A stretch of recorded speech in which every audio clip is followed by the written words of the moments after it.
Welcome to the I Ching Cafe. My name is Belinda Dovston and it's wonderful for you to be here with me. I'm very happy to have you back at our weekly I Ching overview for the week commencing the 5th of May 2025. Have you had a chance to connect with the monthly overview yet for May? Connecting us to contemplation, the bigger picture, being an example to all, climbing the tower, getting perspective, being strategic. The month is really double us down through a locked hexagram on this idea of the tower. So if you've not yet done so, go and check it out and see how you can apply the tower energy contemplation into your life. Last week, we had an interesting combination of energies. We had duration, hexagram 32, teaching us about endurance and patience, and working with recognizing what habits and rituals are going to help keep us going into the long term.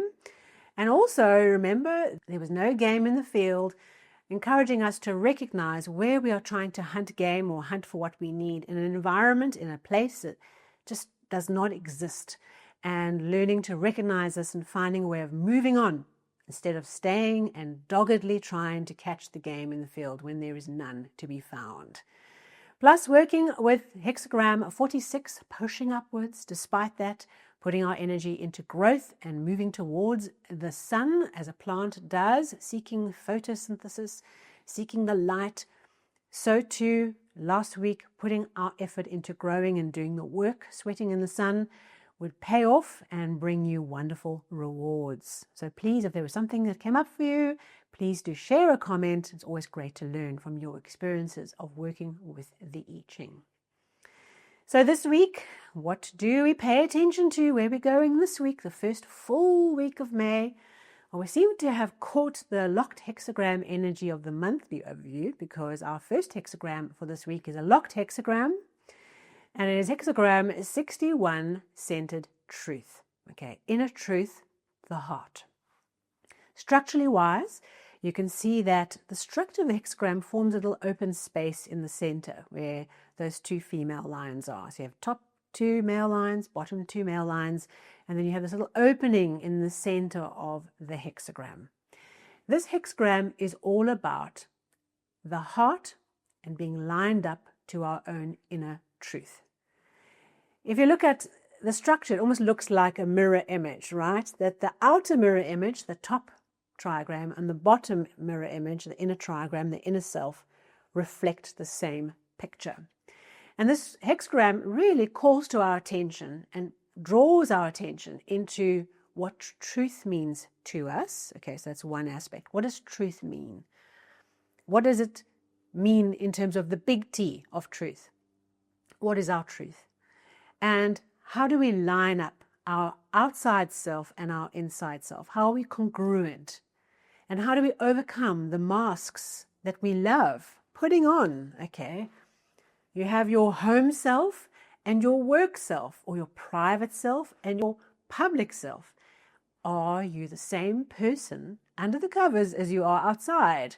Or do you go and, as part of your process of getting ready for work, you're brushing your teeth, you put your clothes on goes work mask. Okay, and the heart is shut down, and it's a whole different persona, a different person, where there's this huge divide between yourself and your work self.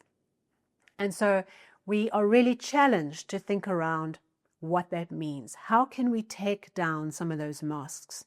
And sometimes it's just about becoming aware that there's even a mask that we're putting on.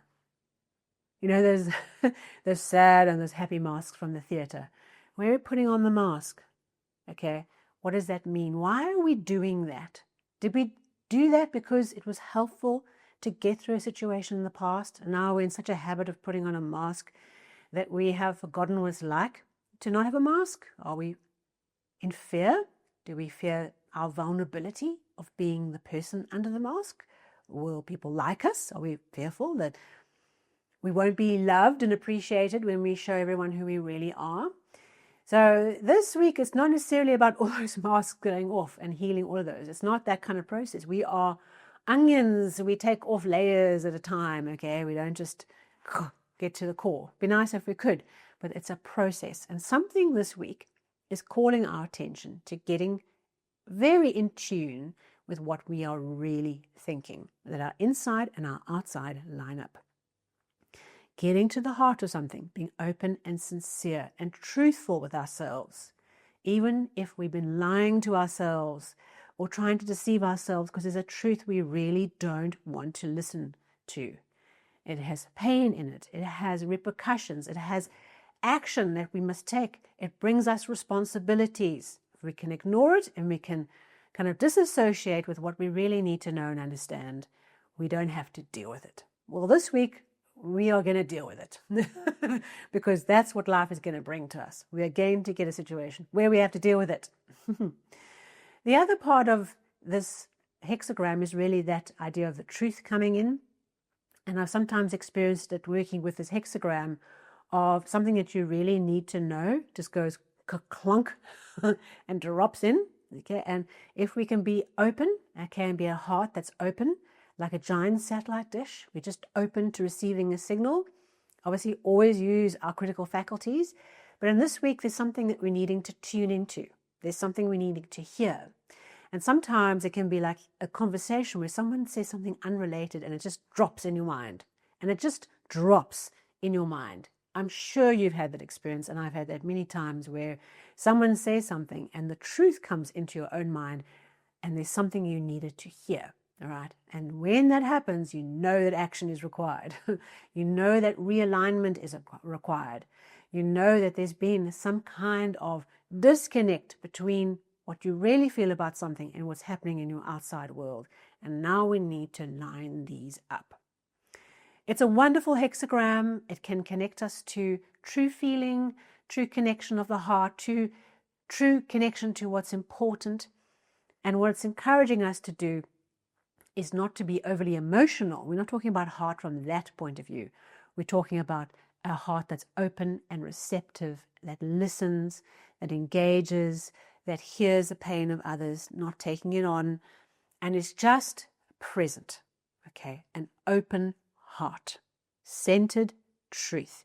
That is what we're being asked to pay attention to this week.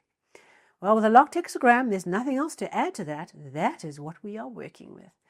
Thank you so much for being here with me. I wish you the blessings of an open heart, of the centered truth, of wisdom and insight that comes in exactly the moment you are open and ready to hear it, and that it brings you a beautiful step, a leap forward in releasing the masks and being the same person on the inside as you are on the outside, and showing people how beautiful you are, as opposed to being worried that you will not be loved. Thank you so much for being here with me. If this was useful, valuable, a thumbs up, a like would be great.